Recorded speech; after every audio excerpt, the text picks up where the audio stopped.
Acep çiraylık, balilik çağlar, nurga pürkengen süp süzük tanlar.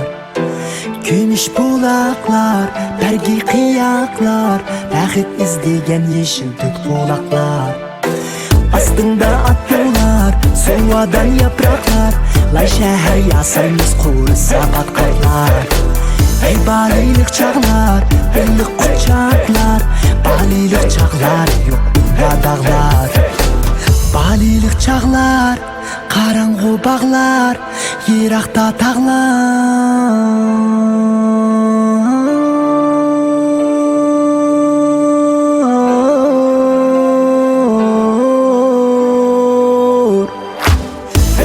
Egişken koza boynaklar, kepsiz dolqunlar, altın kırgaklar. Sularda birlik, kolda karmaklar, balık çağlar, haqiqat qantaylar. Bizni çakırgan ünkürler saylar, çımçık yıldızlar, urgaqdek aylar.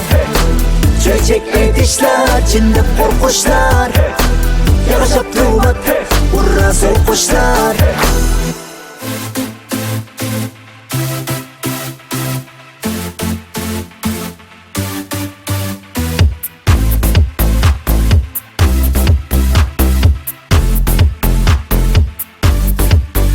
Şamanın kanı denizliğin gelidu, yıldızlı büyün geçinliğin gelidu.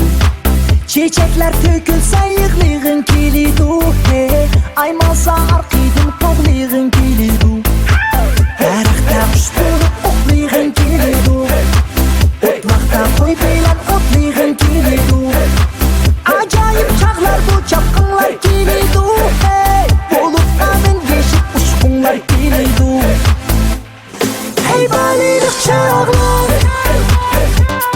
sanaksız armağanlar. Hey balilik çağlar, yayraydı bu canlar.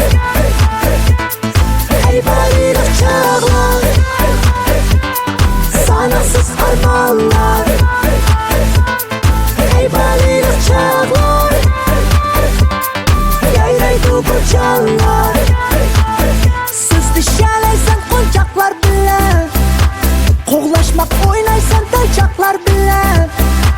Düşünde ilişip tımsaklar bilen, koğlaysan sür tokmaklar bilen.